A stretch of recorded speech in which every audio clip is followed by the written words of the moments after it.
Welcome back all. It feels great to be back after a 2-week break. Thank you as ever, everyone, for getting in touch, sharing your thoughts and opinions. Without all of your input, it'd be really impossible to do these podcast episodes on a weekly basis, so I can't thank you enough. Best place to do so, comment section below. If you have a longer story made with some pictures, please do email hi@tuesday@dobbs.com. This is also the first podcast episode where our book, The Lost Biker Stories, is now fully in stock. So if you would like to purchase a copy, we'll make sure to ship all orders within 24 hours. Let's start this week. Over in Ireland, this is a very nice positive spin on a lot of the doom and gloom I've been bringing you over the past few weeks with regards to so many motorcycle dealerships closing down. But it isn't all doom and gloom.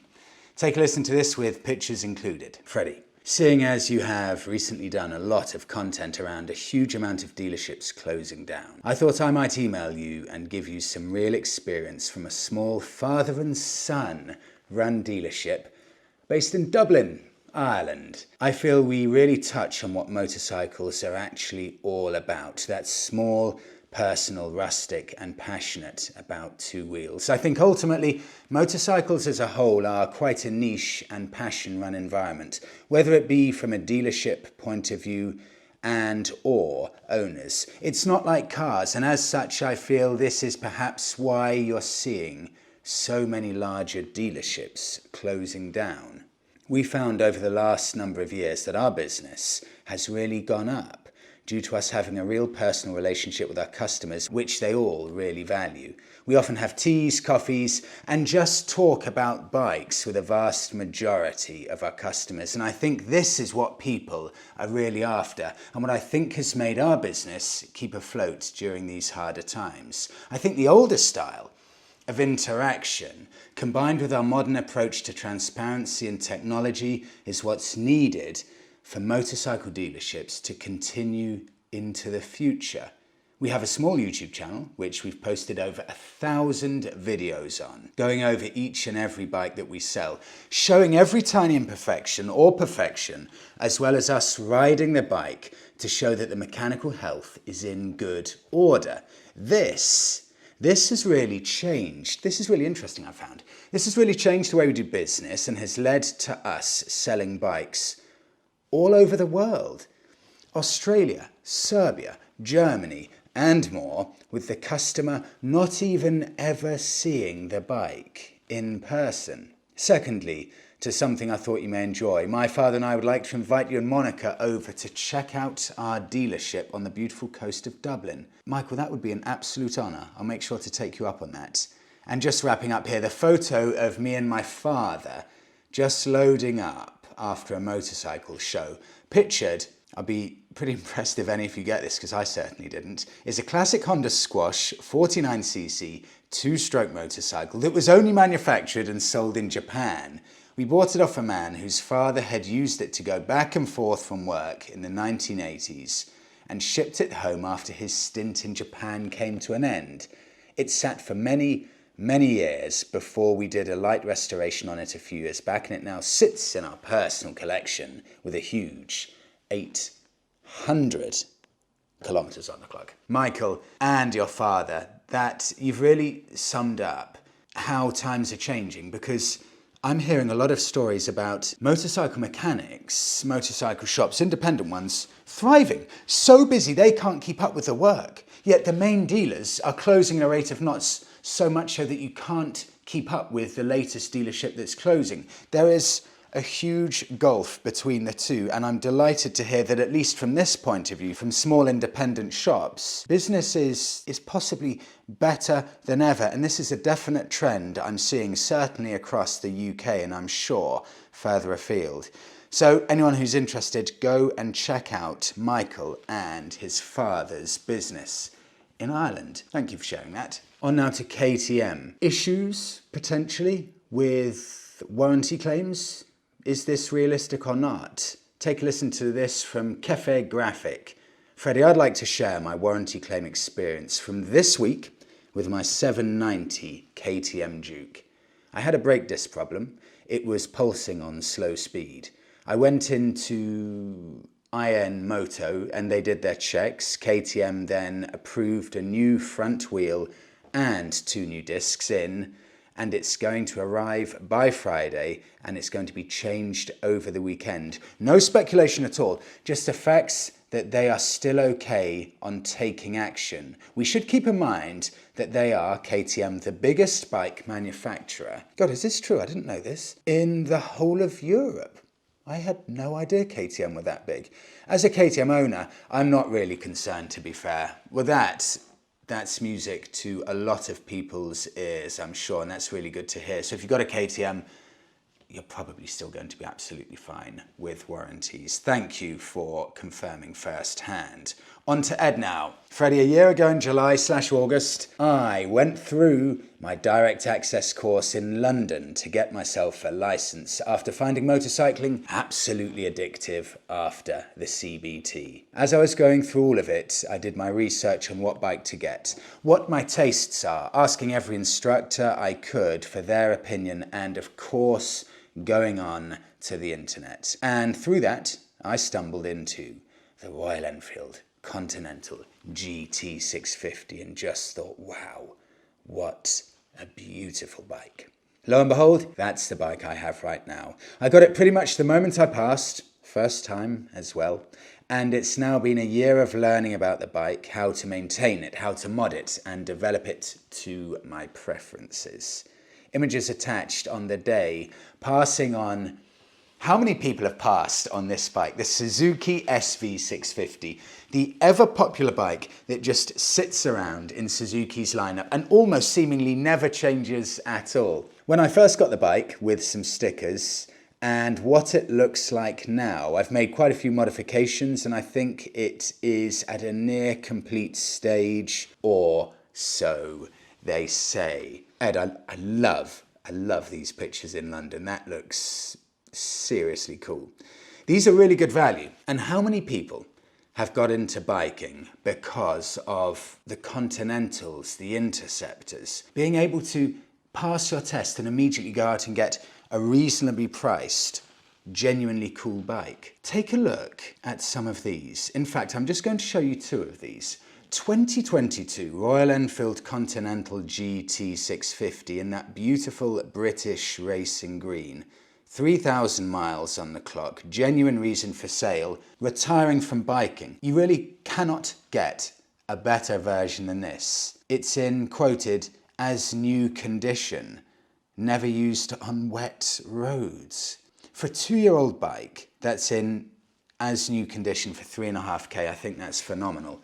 But what if you want to be a little bit braver? You want something like that, but you want to reduce the amount of reliability. Sounds appealing, doesn't it? Well, if that is your kind of bike, then can I suggest you take a look at the predecessor to the Continental 650. That is the Royal Enfield Continental 535. This really is before Royal Enfield became a global household name in modern standards of biking, where you'd consider it really alongside the likes of Triumphs. This was the final bike before that gigantic evolution. It looks very similar, but it's got, I'm sure you'll agree, a lesser engine. And look at what's on the side here. Bear in mind, this is a 2016 bike. It has a kickstart. So you could argue from a feeling, an emotive point of view, actually this is quite an interesting prospect. It looks lovely as well. I would probably end up going for the 650 because I need that extra reliability. And the owner here claiming my old hips can't manage the riding position, so would consider a Part X or cash either way. They're quite rare though. Ed, thank you. Lovely, lovely looking bike. Moving on now to first-hand experience. This is from 2 weeks ago when I mentioned the Moto Guzzi Centauro. Really very, very niche Moto Guzzi, but as is always the case, a ridiculous amount of style, charm, charisma. Everything really that bikers love, that I love. And I've got first-hand experience here from Chris, pictures included as I read this out. Freddie, a couple of years ago, I bought one of these very rare bikes, a Moto Guzzi Centauro, on a whim after seeing one on eBay. This is the problem, I'll jump in. eBay, any kind of marketplaces, how much money have people spent just casually looking on a whim on Facebook Marketplace? Scary. Continuing, my pal on a Moto Guzzi V85 who followed me on my second ride out declared it was the most beautiful sound he had ever heard. I have no doubt. After a couple of years, I very reluctantly sold the bike because I decided I wanted to tour and I just couldn't see how I could strap camping gear onto that sinuous bodywork. But opening the garage door on the Centauro always felt like a lovely feeling. Like most bikers, I have had a lot of bikes over the year, but never one like that. It was a joy to behold and I loved owning it. That bike exuded something different, something that modern sanitary electronic multi-mode offerings we accept today simply don't offer. Excitement. Chris, lovely to hear first-hand experience. You really have mirrored exactly what I would imagine owning one of those lovely looking Guzzis is like. On now to, this is from Rob, green laning. I begin with pictures included, brilliant pictures these are. Freddie, I'm a 40-something-year-old who's recently, got back into biking after passing my test in the late 90s.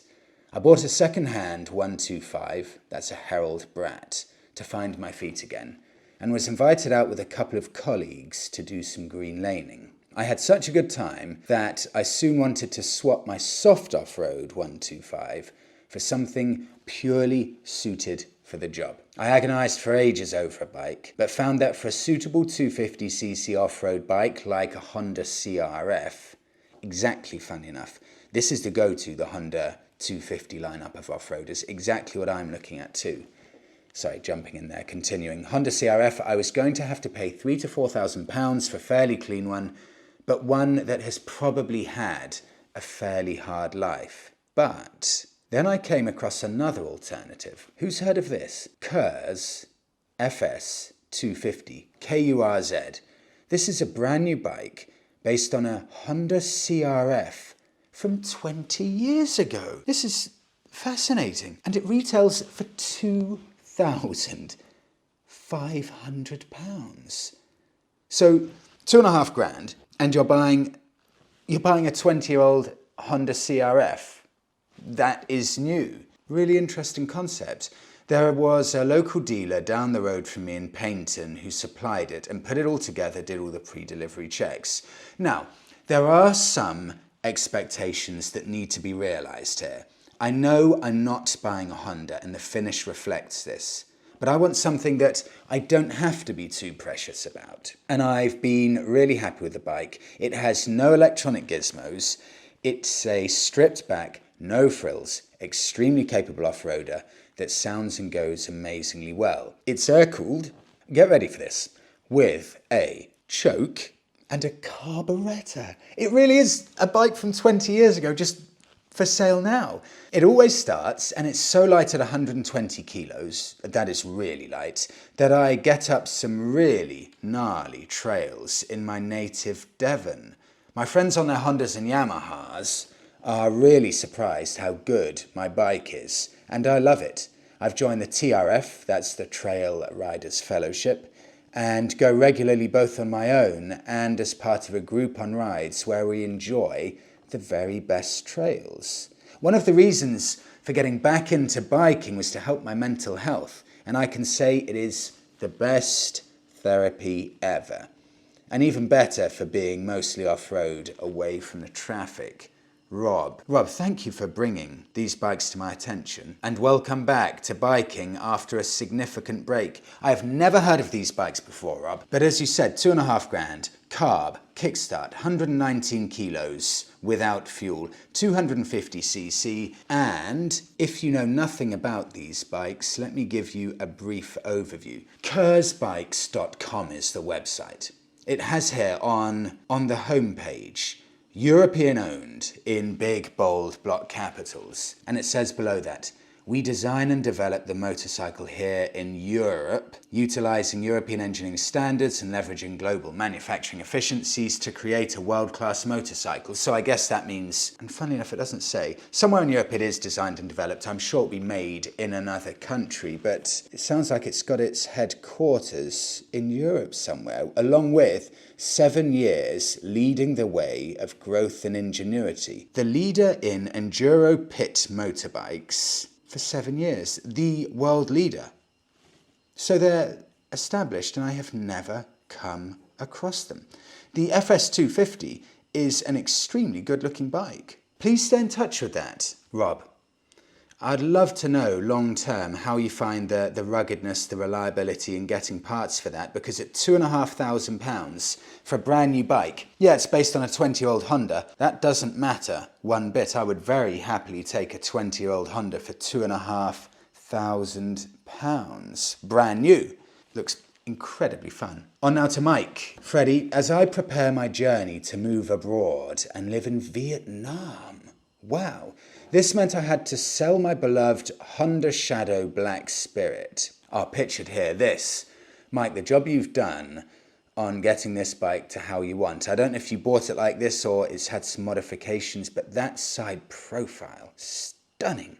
I wanted to share my experience, on selling my bike. With the second-hand market being saturated, with owners wanting to sell, keeping the price attractive enough for buyers against new bikes that are much more competitive can be challenging. I originally purchased the bike in July 2023, up for sale at £4,000, but I managed to pick it up for £3,500. Oftentimes I think prices sold by private sellers can be inflated by sentimental value, which I admittedly did initially when first put on Auto Trader. But I'm glad to say I sold my bike for a reasonable £3,000 after being advertised in the winter for just 3 weeks. Particularly during the colder, wetter season, which is often perceived as the time or the best time to buy, as most are garaged during this period of the year. I dropped the price as I noticed some models either a little newer or the same year between £3,700 and £4,500 mark, some of which had been for sale of those bikes since earlier in 2024. So probably coming up to 9 months or so for sale. I reflected on this and wondered why they were on sale still, and then I decided to reduce the price. And as soon as I reduced the price, immediately 2 to 3 people reached out and it was for sale for only 3 weeks. Mike, you've perfectly summed up this.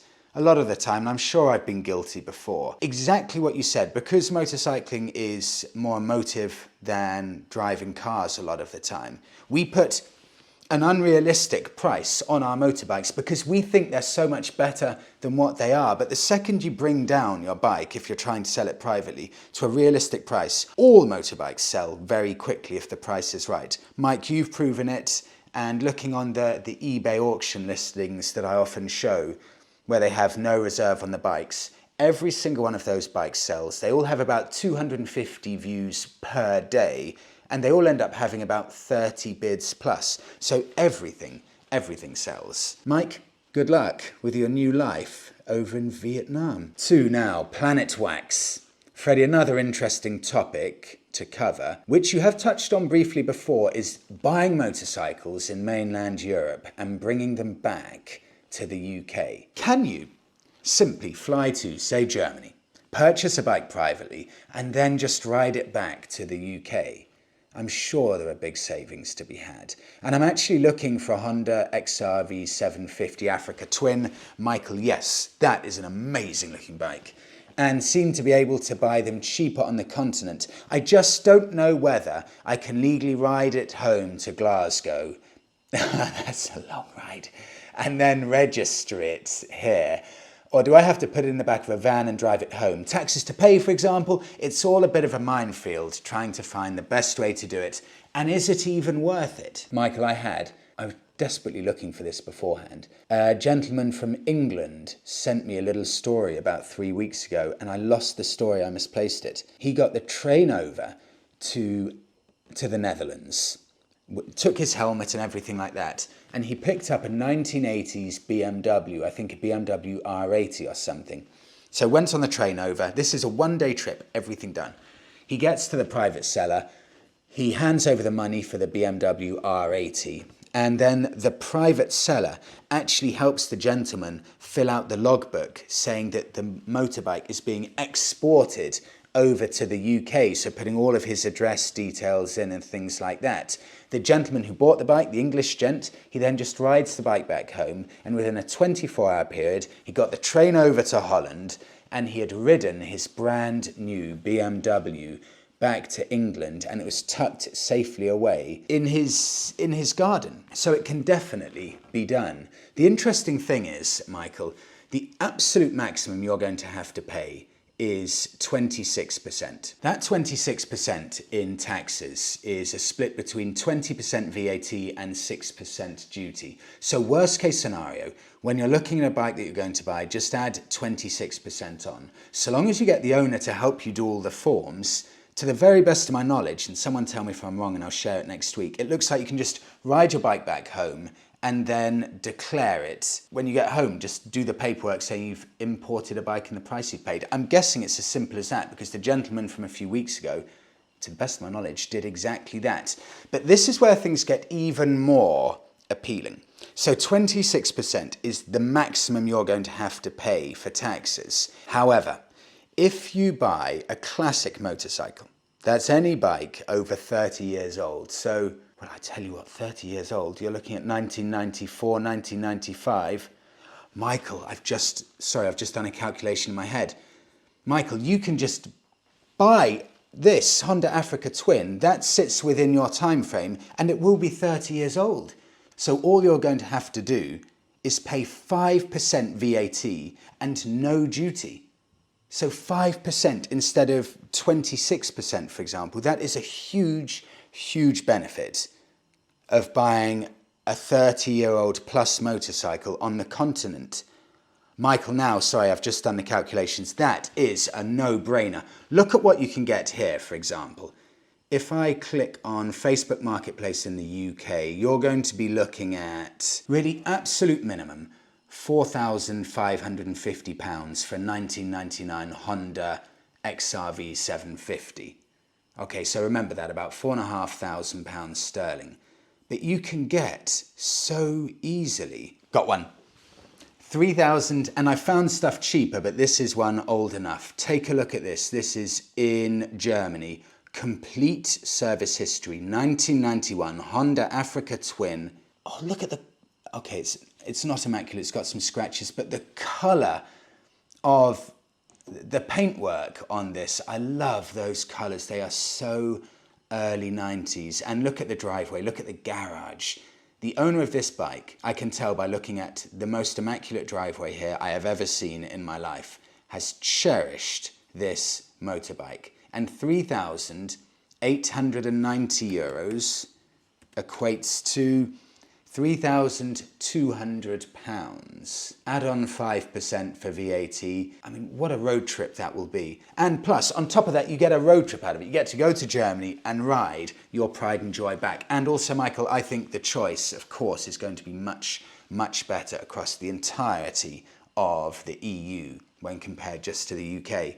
So, Michael, happy shopping. On to Martin now, and we've got Bike of the Week. I didn't really know much about this bike. I'm really excited about this. Really, really excited because, I'll save the excitement till the very end with what you can get. So take a listen to this from Martin.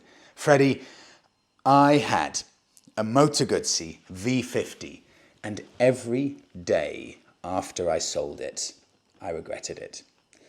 You just fall in love with a Guzzi. I had to sell after a massive life-threatening crash on a Triumph Speed Triple left me unable to ride for 3 years. God, I miss Gina, my V70. Ciao, Bella. Martin, that's all I need to hear for Bike of the Week. That's it. I've done my research. Moto Guzzi V50. Production started and sales begun in 1977. And that carried on through to 1989, so it had about a 13-year lifespan. 490cc, 45 horsepower. Of course, that glorious V-twin engine. This was spearheaded by Moto Guzzi's then chief designer, Lino Tonti. It was launched at the 1976 Cologne Motor Show and described as magnificent at the time by Bike magazine. A clean, simple design, and this is notoriously easy to work on. So it doesn't just have the looks, it's got the practicality as well for the at-home DIY mechanic. Everything sounds very good so far. Well, take a listen to motorcycleclassics.com, what they say about the history of the bike. When Di Tommaso took control of Moto Guzzi in 1973, with financial backing from the Italian government, I did not know that, it was a company in deep financial trouble. Although enthusiasts praised the Italian manufacturer for its fine line of big V-twins like the Eldorado, the V7, Moto Guzzi was losing money steadily.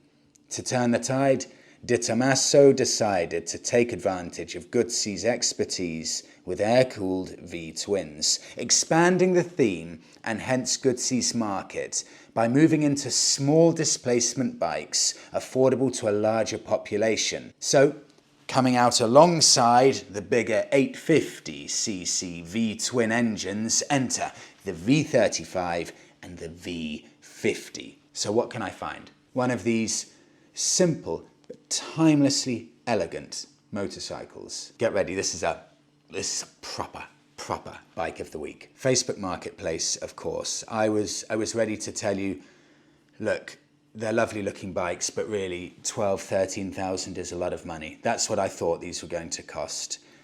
Hold on to your coffees or put it down so you don't drop it in a fit of excitement. 1979 Moto Guzzi V50 Mark II, listed 23 weeks ago, 32,000 miles on the clock. I'll save the price for a second. New seat cover, running great, up to date with the servicing.